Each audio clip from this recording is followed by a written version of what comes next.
Bell बजाओ और समा की खबर से बाखबर हो जाओ। तो इससे क्या होगा? खबरें हो या रीएनएक्टमेंट या हो सुबह सवेरे के टोटके, समा की खबर चाहिए तो बेल बजाइए।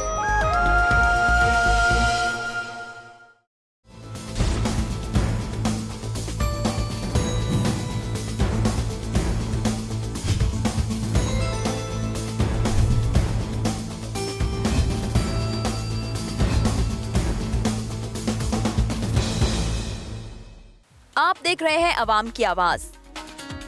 इस्लाम जहां मुसलमानों के हकूक का तहफ़्फ़ुज़ करता है, वहीं वो गैर मुस्लिमों के हकूक का भी मुकम्मल पासबान है। बहैसियत इंसान वो किसी गैर मुस्लिम और मुस्लिम की तफरीक का हामिल नहीं। इसके नज़दीक बतौर इंसान सब बराबर हैं। दीन इस्लाम में जो इखलाकी तालीमात दी गई हैं, उनमें किसी तरह की कोई तफरीक नहीं है। इस्लाम खुदाए वाहिद की बंदगी की दावत देता है, लेकिन दूसरे मज़ाहिब के लोगों पर अपने अकायद बदलने और इस्लाम कबूल करने के लिए दबाव नहीं डालता।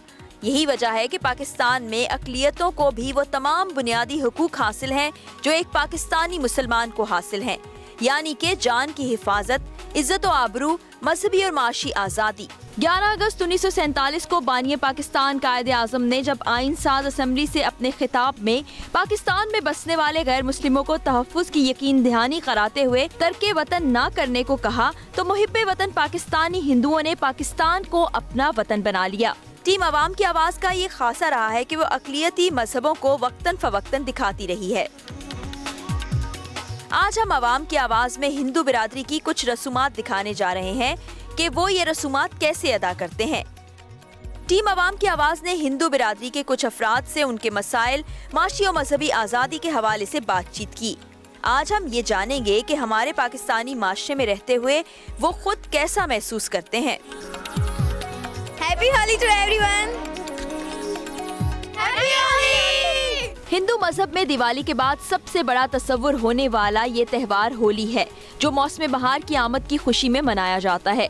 मजहबी रिवायात के मुताबिक ये त्यौहार नेकी की बदी पर फतह की याद दिलाता है। मेले का आगाज रिवायती इबादत से किया जाता है। होली से पहले आग भड़काई जाती है, जिसका मकसद तमाम बदी की नुमाइंदा कुव्वतों से छुटकारा हासिल करने के अहद का इयादा करना होता है। होली के मौके पर एक दूसरे के ऊपर लाल, नीला, पीला, हरा, नारंगी, जर्द, गुलाबी और भी बहुत सारे रंग फेंक कर खुशियों का इजहार किया जाता है। हिंदू बिरादरी के अफराद एक जगह जमा होते हैं, जहां मर्द, खवातीन, बच्चे और बुजुर्ग सभी एक दूसरे के चेहरों पर रंग लगाते और फेंकते हैं। आप कहाँ से आई हैं? सतपुरा से। सतपुरा से आई हैं। तो कैसा होली का त्यौहार है, आप लोग किस तरीके से मनाते हैं? हम बड़े जोर शोर से मनाते हैं। जोर से मनाते हैं। और मतलब आपको आज़ादी है जोर से मनाने की, या कोई आपको डर लगता है, ऐसा कुछ है? आज डर लग रहा है, पहले कभी नहीं डर लग रहा था। आज सब कह रहे हैं बम धमाका होगा, पता नहीं क्या होगा, चेकिंग हो रही है, क्या लेके? मैंने कहा प्रसाद है भाई, और कुछ नहीं है। अच्छा, आप लोग होली कैसे मनाते हैं? कहाँ रहते हैं आप लोग? गुलशन इकबाल। गुलशन इकबाल से हैं। तो आपको मज़ा आ रहा है? बिल्कुल। कैसे मनाते हैं, क्यों मनाते हैं होली? होली एक ऐसा फेस्टिवल है जिससे हमें पता चलता है कि बुराई खत्म हो चुकी है और अच्छाई के लिए हम लोग मनाते हैं, ताकि ये एक कलर, एक टाइप के वो शोज़ होते हैं खुशियों के, तो उस तरीके से हम सेलिब्रेट करते हैं ताकि हमारी लाइफ में भी खुशियाँ आएँ। अच्छा, आप लोगों के चेहरों पे तो अभी सबके चेहरों पे रंग लगे हुए हैं, तो आप लोग क्या आगाज़ कर चुके हैं? जी, हम तो आगाज़ अभी नहीं, 2 दिन पहले से कर चुके हैं। आज से 2 दिन पहले से कर चुके हैं। एक्चुअली में होली का मज़ा उसके 4 दिन पहले स्टार्ट होता है और उसके 4 दिन बाद खत्म होता है, तभी जाके पता चलता है कि होली आई है। आप लोग होली किस तरीके से मनाते हैं? घर में भी क्या इसका एहतमाम करते हैं? घर में भी मिठाइयाँ वगैरह करते हैं, बच्चे नए कपड़े लेते हैं, चूड़ियाँ, मेहंदी वगैरह सब कुछ लेते हैं, तो इसी तरह से होली होती है। जी जी। स्वामीनारायण मंदिर में आते हैं? जी नहीं, इसी मंदिर में आते हैं, इसी मंदिर में आते हैं। और घर में भी कोई एहतमाम करते हैं? जी, घर में तो रंग वगैरह लगाते हैं, बच्चे कपड़े पहनते हैं, मज़ा तो ज़्यादा यहाँ पे आता है, सब साथ में आते हैं। जैसे रेनबो में 7 कलर्स होते हैं, वो खुशी की बहार होती है, ऐसे ही होली भी हम इसीलिए कलर से करते हैं। बहुत मज़ा आता है होली मनाने में। हाँ, बहुत मज़ा आता है, बच्चों को, बड़ों को, सबको happy Holi. Happy Holi to everyone. Happy Holi. Holi एक रंगों का त्यौहार है, बुराई का टालने का दिन है, सबसे मिलने मिलाने का दिन है। कलर्स का फेस्टिवल है तो खुशियाँ फैलाते हैं और बस बुराई का खात्मा, ऐसे।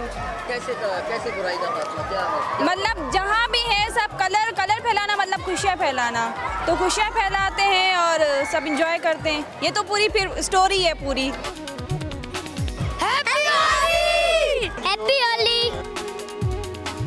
नौशकी बलूचिस्तान कोयटा की तरफ से आया हूँ।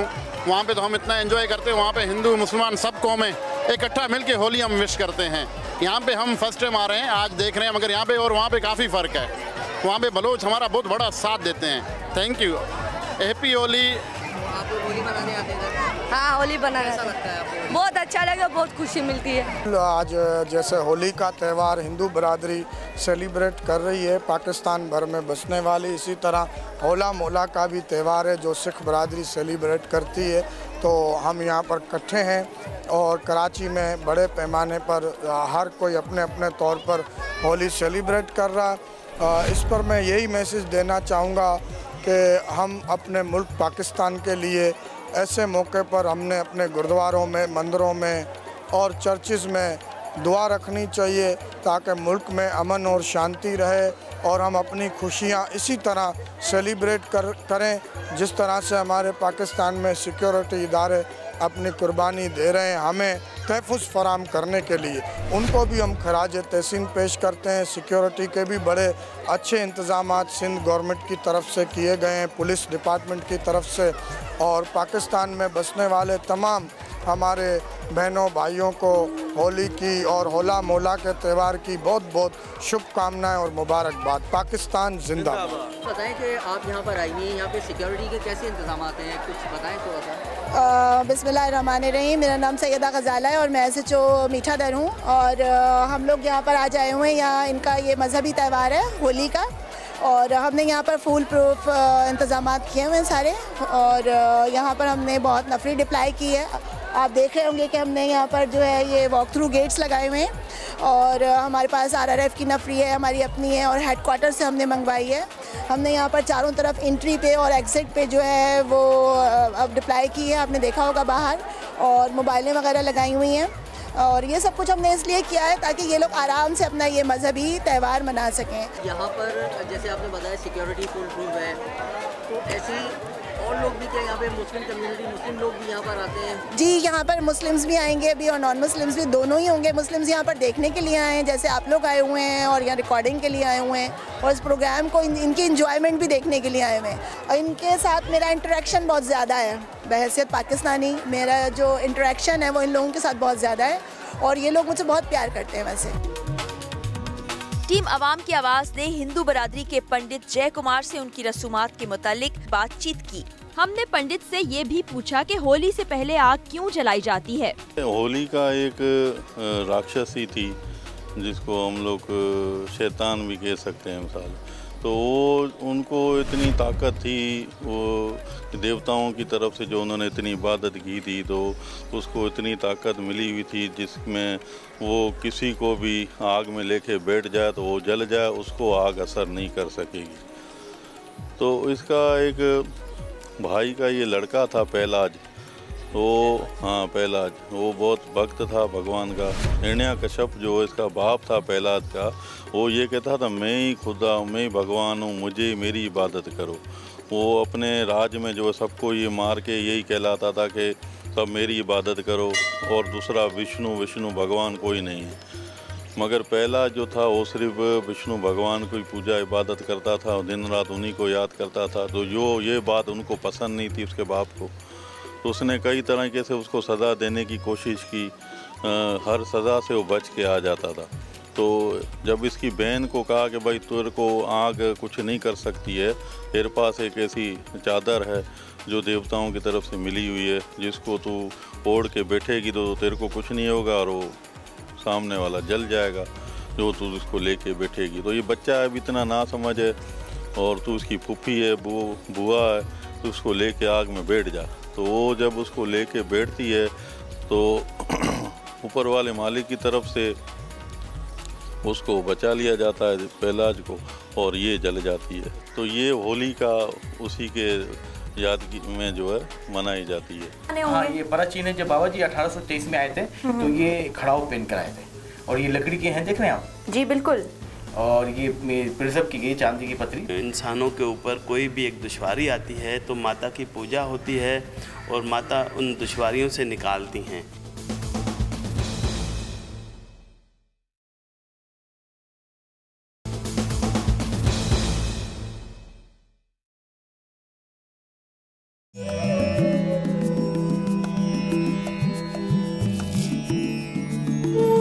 सिंध में मुख्तलिफ मज़ाहिब के लोग सदियों से आबाद हैं। सिंध के मकामी लोग और अक़लियती अफराद के आपस में मेल जोल के बायस वो एक दूसरे के मसाइल से बखूबी वाकिफ हैं। वो अक्सर गम और खुशियों में भी साथ साथ रहते हैं।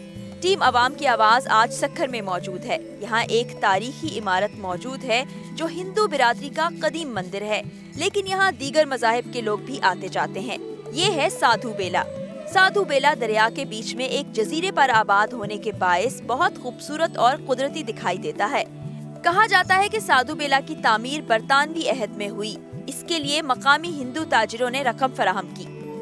मेरे पीछे आप देख सकते हैं दरियाए सिंध है और उसके बिल्कुल पार आपको एक बिल्डिंग नजर आ रही होगी। वो बेसिकली साधु बेला है, मंदिर है। दरियाए सिंध के किनारे मंदिर आबाद है और इसका दर्जा हिंदुओं में बहुत ही ज़्यादा है। यहाँ पर वो आते हैं, इस मुक़द्दस जगह पर अपनी पूजा करने के लिए आते हैं और अक्सर अस्थियाँ बहाने आते हैं। जब आपको पता है कि जैसे हमारे यहाँ कोई इंतकाल करता है, दफना दिया जाता है, हिंदुओं की रिवायत ये है कि उसकी लाश को, डेड बॉडी को जलाया जाता है। जलाने के बाद उसकी राख और अस्थियाँ इकट्ठी करके तीसरे दिन के बाद उसको पाकीज़ा पानी में बहा दिया जाता है। तो दरियाए सिंध का जो पानी है यहाँ पर बहा दिया जाता है। जैसे हिंदुस्तान की रिवायत है कि वहाँ गंगा जमुना में बहाया जाता है। तो यहाँ पर बहुत से विजिटर्स वैसे भी आते हैं, बाहर से, पाकिस्तान के बाहर से विजिटर्स आते हैं, हिंदू बिरादरी के लोग आते हैं, मुसलमान आते हैं। मजहब की कोई कैद नहीं, जो आना चाहे आके विजिट कर सकता है। एक तारीखी इमारत के तौर पर भी साधु बेले को।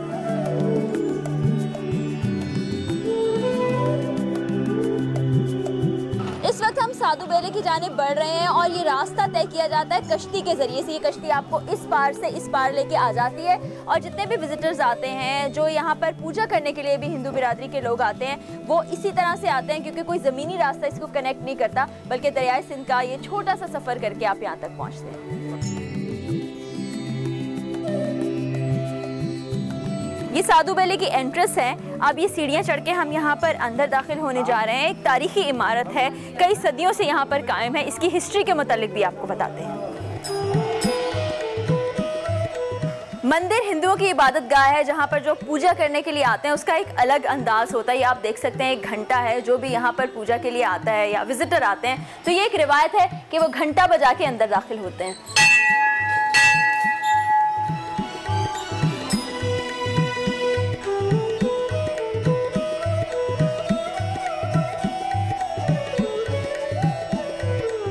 बताया जाता है कि 1823 में एक साधु महाराज बानखंडी सक्खर शहर से दूर दरियाए सिंध के बीचों बीच वाक़े इस वीरान जजीरे पर आए और एक कुटिया में रहने लगे। लोगों का इनके पास आना जाना शुरू हो गया था। उस वक्त ये जजीरा सक्खर के जागीरदार मीर सोहराब खान की मलकियत था। एक रिवायत के मुताबिक मीर सोहराब ने बाबा बानखंडी की शोहरत सुनी तो वो उनसे मिलने चले आए। बाबा की सादगी और जहानत से मुतासिर होकर उन्होंने ये जजीरा उन्हें तोहफे में दे दिया। तब से लेकर आज तक ये जजीरा सिर्फ साधु बेला के नाम से जाना जाता है। साधु बेला मंदिर के पुजारी इस वक्त हमारे साथ हैं, राजेश कुमार साहब। उनसे हम जानते हैं इसकी हिस्ट्री के बारे में और जो पूजा होती है उसके बारे में। कैसे आप? दया है, कृपा है भगवान की। अच्छा, ये मंदिर कब से कायम है? ये मंदिर का जो असल जिक्र जो है वो ऋग्वेद में है। अच्छा। और वेद आज से लाखों साल प्राचीन है। और जब बाबा जी ने वेदों का अभ्यास किया तो बाबा जी यहाँ की तलाश में आए थे। बाबा जी के गुरु महाराज गुरु मिलाराम साहब ने बताया कि एक ऐसा प्राचीन स्थान है जहाँ देवी देवताओं ने तपस्या की है। तो बाबा जी यहाँ की खोजने में आए। 1823 में बाबा जी ने यहाँ निवास किया और 40 साल बाबा जी ने यहाँ तपस्या की थी। ठीक है। और यहाँ अनेक घाट भी हैं और अनेक जगहों पे बाबा जी ने तपस्या की। माता रानी की तपस्या की, यहाँ माता रानी की मंदिर भी है, धूनी साहिब भी हैं जहाँ बाबा जी ने तपस्या की।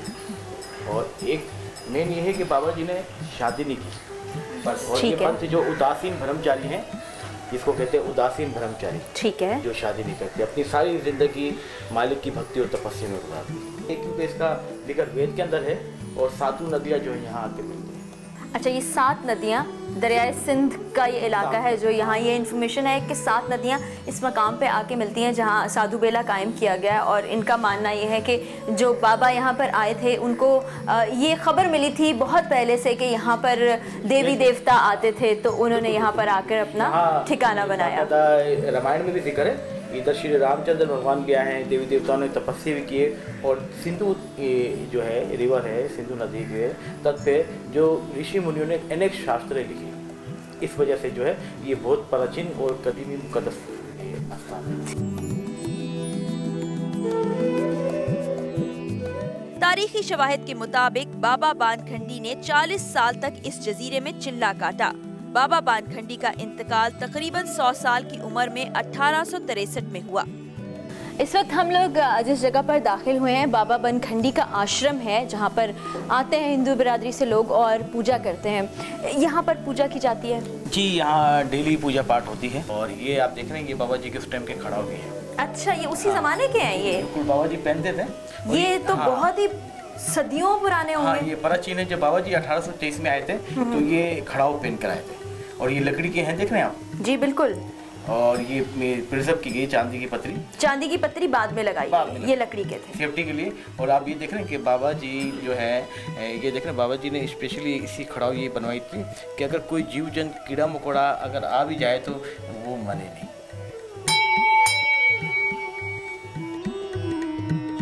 कहा जाता है कि बाबा बानखंडी के जमाने में ये मंदिर 500 से 1000 साधुओं का मस्कन था। बाबा जी जब इधर इस जगह पर आए, इस पर्वत पर आए, तो ये साधु बेला ऐसे था। ये पिक्चर देख रहे हैं, यहाँ बाबा जी ने 40 साल तपस्या की, अनेक देवी देवताओं की तपस्या की। और जब बाबा जी का ध्यान हुआ तो बाबा जी की वसीयत के मुताबिक बाबा जी को पानी में जल प्रवान किया गया। अच्छा, ये देखें, ये वो डोनर थे जिन्होंने ये मंदिर का टोटल दान इन्होंने दिया। और मेन ये कि इन्होंने अपना परिचय भी नहीं कराया, इंट्रोडक्शन भी नहीं कराई। और आप इस पिक्चर को किसी भी तरफ से देखेंगे तो इसका टोटल बॉडी फिगर आपकी तरफ होगा इसकी। अच्छा, किसी भी जगह से देख लें। हाँ, इस पिक्चर को आप दर्शन करें। ठीक है। ये जो तस्वीर बनाई गई है ये उनकी है जिन्होंने डोनेट किया था। और इसकी ख़ास बात यह है कि इसको आप किसी एंगल से भी देखें तो आपको सीधी नज़र आती है। तो अब ज़रा हम इस एंगल से देखने की कोशिश करते हैं और ये तस्वीर हमें सीधी ही नज़र आ रही है। ये भी कहा जाता है कि उदासी फिरके से ताल्लुक़ रखने वाले सिख साधु बेला को इंतहाई कदर की निगाह से देखते हैं, क्योंकि इस फिके से ताल्लुक़ रखने वालों के मुताबिक बाबा बानखंडी महाराज श्री चंद महाराज की तालीमात से काफ़ी मुतासिर थे। श्री चंद महाराज सिखिज्म के बानी बाबा जी गुरु नानक महाराज के बड़े बेटे हैं। श्री चंद के पैरोकारों को उदासी फिरका कहा जाता है। श्री चंद ने अपनी जिंदगी में मुसलमानों और सिखों को आपस में करीब लाने के लिए अहम किरदार अदा किया था।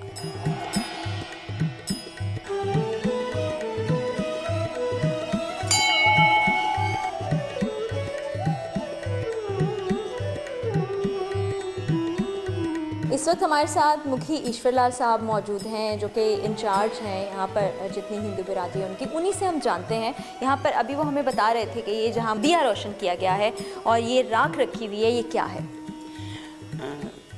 ये जो हमारा साधु बेला है वो है उदासीन पंथ। उदासीन पंथ वो होता है जो शादी नहीं करते हैं, वो अपने आप को डिवोट कर देते हैं कम्युनिटी के लिए, इंसानियत के लिए। और उसके जो फाउंडर हैं बाबा श्री चंद्र साहिब, ये उन्हीं की एक चेन है, बाबा श्री चंद्र साहिब की, ये बाबा बानखंडी महाराज। और ये एक साइन है, आइडेंटिटी है कि जहाँ पे उदासीन होगा वहाँ पे ये धूना होता है। बाबा श्री चंद्र साहिब इसको धूना कहते हैं। ये हमारा अन्नपूर्णा माता का मंदिर है। इन्होंने बाबा बानखंडी महाराज जी को वरदान दिया था कि आप जब भी यहाँ पे यात्री आएंगे जितने भी, क्योंकि ये उस दौर की बात है जब यहाँ पे ट्रैवलिंग नहीं होती थी, फूड का आना एक बड़ा मसला होता था। तो इन्होंने एक वरदान दिया था बाबा बानखंडी महाराज जी को। जब उन्होंने तपस्या की थी तो इन्होंने दर्शन दिया था बाबा जी को, और उन्होंने एक करमंडल दिया था कि आप यहाँ पे जितने भी लोग आएंगे, यात्री आएंगे, यहाँ पे फूड की कमी नहीं होगी।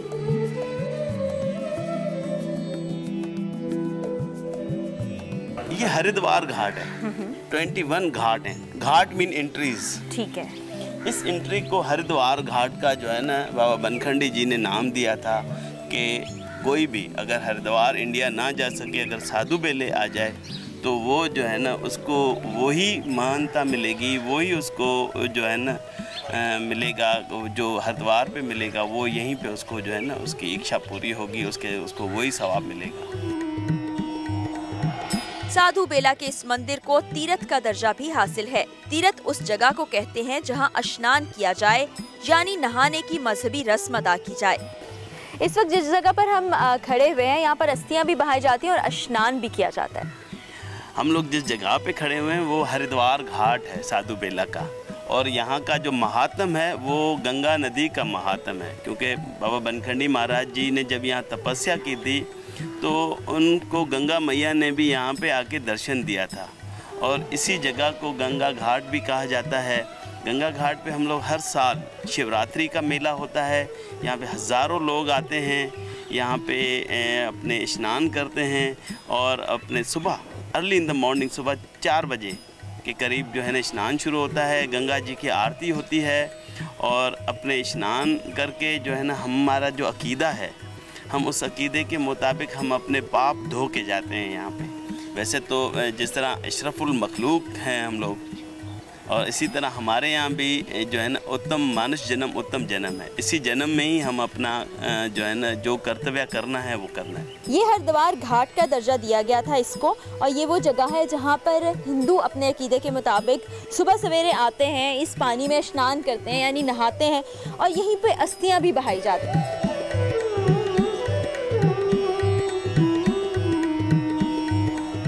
इस वक्त आप देखें कि ये दीवारों पे आपको दिखाई दे रहा है कुछ तस्वीरें बनाई गई हैं, कुछ शक्लें बनाई गई हैं। ये क्या दिखाया जा रहा है?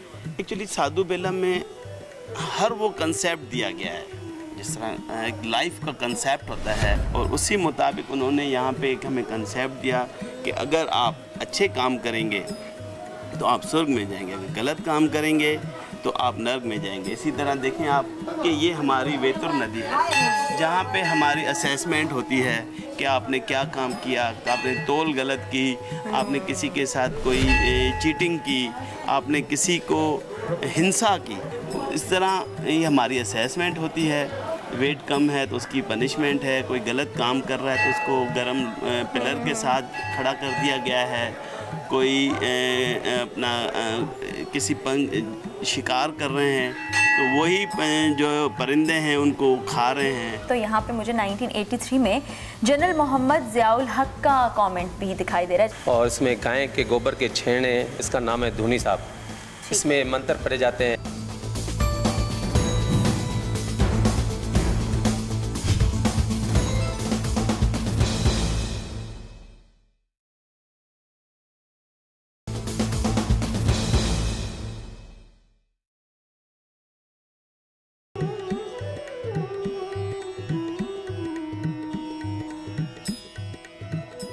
ये वो पेड़ हैं जो बाबा बनखंडी महाराज ने आज से 200 साल पहले लगाए थे। तो वो आए थे तो ये बड़ के पेड़ हैं। अच्छा। हाँ, 3 पेड़ लगाए थे, उन्होंने इनको नाम दिया था ब्रह्मा विष्णु महेश। अब इस टाइम 2 यहाँ पे मौजूद हैं, 2 तो आपस में मिल गए हैं।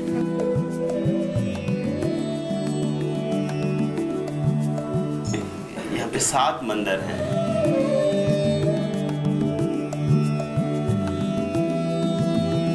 ये लाइब्रेरी है यहाँ की, बहुत पुरानी, बहुत तारीखी लाइब्रेरी, जहाँ पर हाथ से लिखी हुई किताबें भी मौजूद हैं, जिसमें संस्कृत और गुरमुखी जो रस्मुल ख़त है उसमें लिखी हुई किताबें भी मौजूद हैं। ये देखिए, मैं विज़िटर बुक्स देख रही थी, यहाँ पे काफ़ी सारी बुक्स हैं जिनमें जो विज़िटर्स आते हैं वो अपने कमेंट्स लिखते हैं। तो यहाँ पे मुझे 1983 में जनरल मोहम्मद ज़ियाउल हक का कमेंट भी दिखाई दे रहा है, जहाँ में उन्होंने लाइब्रेरी के लिए ग्रांट का ऐलान भी किया है। और यहाँ बहुत पूरी दुनिया से लोग आते हैं, विज़िट करते हैं और तारीफ़ करते हैं इस जगह की, क्योंकि ये पाकिस्तान की एक तारीख़ी इमारत है, पाकिस्तान की हिस्टोरिकल प्लेसेस में ये शामिल है।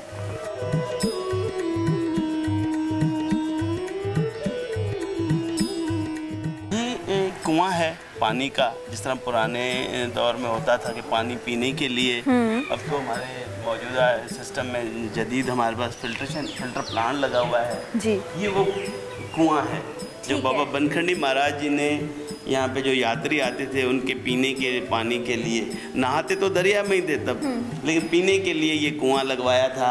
और ये वो पुराना ही है, मौजूदा वक्त के हिसाब से हमने उनको जदीद मोटरें लगा दी हैं, यहीं से पानी आता है। अब यहीं से पानी, पूरे सिस्टम जो है ना साधु बेले में, यहीं से पूरा पानी का सिस्टम जाता है।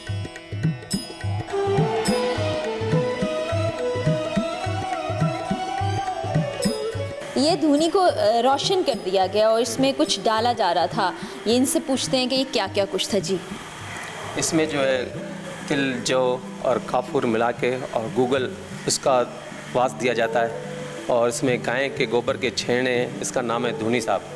इसमें मंत्र पढ़े जाते हैं। जिस टाइम ये धूनी स्टार्ट होती है, माता अन्नपूर्णा और शंकर भगवान साक्ष दर्शन देते हैं। अच्छा, दिए की क्या खासियत होती है? दिया किस लिए जलाया जाता है? ये माना बुरी आत्माएं दूर करने के लिए, जैसे रोशनी पैदा हो, उसमें कोई भी ऐसी बुरी आत्माएं नहीं है। ठीक है।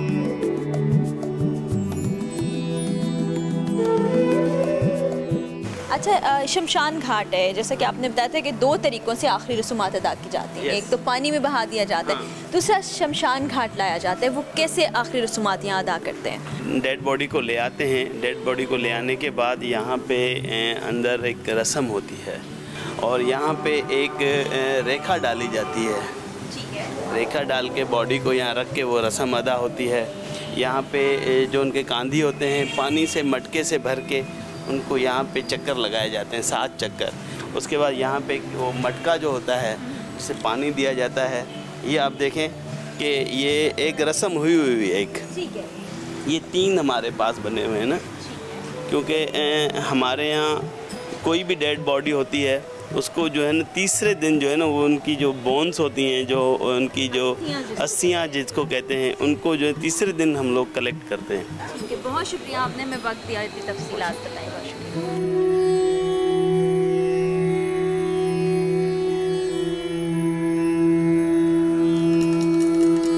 हमने अक्सर फिल्मों और ड्रामों में ये देखा है कि हिंदू बिरादरी अपने प्यारे रिश्तेदार की वफात की सूरत में मैयत को आग में जलाती है, लेकिन इसके अलावा क्या कोई दूसरा तरीका भी मौजूद है?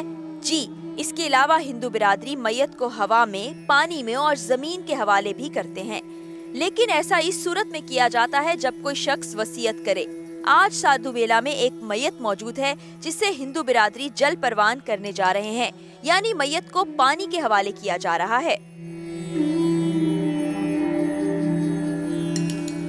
ये इस वक्त देखें कि एक बहुत बड़ी तादाद में ये हिंदू बिरादरी यहाँ से गुजर रही है। अस्थियाँ बहा के आए हैं। अस्थियाँ बहा के आए हैं आप लोग?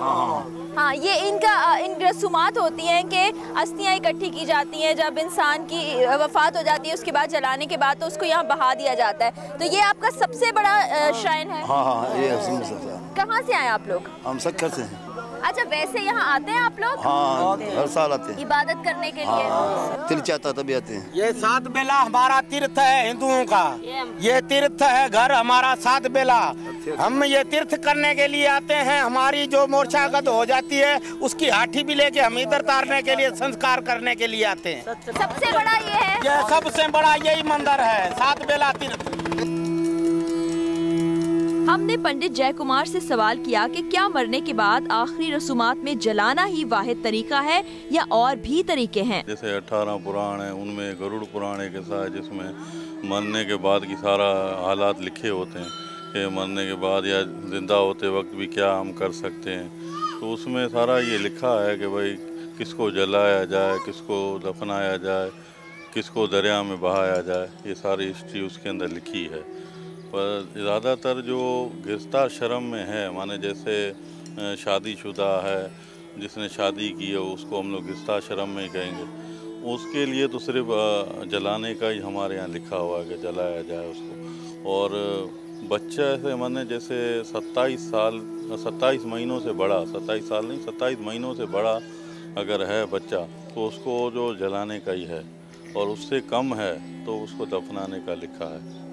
समंदर में डालने का क्या? समुंदर में जैसे जिनका कोई नहीं है, जैसे सन्यासी है, जैसे साधु संत है या सन्यासी है जिनका आगे पीछे कोई नहीं है, जो उनके मरने के बाद का जो पूजा पाठ होती है जो कर सके, तो उनको जो दरिया में बहाया जाता है। क्योंकि उनका सन्यासी का तो ये हमारा मानना है कि उनका सिर्फ ऊपर मालिक से उनका नाता जुड़ जाता है।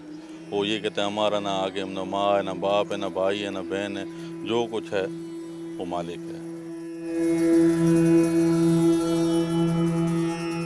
आज के प्रोग्राम का मकसद ये है कि हम पाकिस्तान में मौजूद अक़लियती बिरादरियों को बता सकें कि हमारे दिल में सबके लिए इज्जत और एहतराम मौजूद है। यहाँ पर किसी भी मजहबी अकीदे से ताल्लुक़ रखने वालों को मुकम्मल आज़ादी हासिल है। मुस्लिम और गैर मुस्लिम की बुनियाद पर कोई फर्क नहीं किया जाता। ये पाक सरजमीन सबकी सांझी है और हमें यहाँ भाईचारे से रहना है। इसी के साथ टीम अवाम की आवाज़ और अपनी मेज़बान फरा यूसुफ को इजाज़त दीजिए। अल्लाह हाफिज।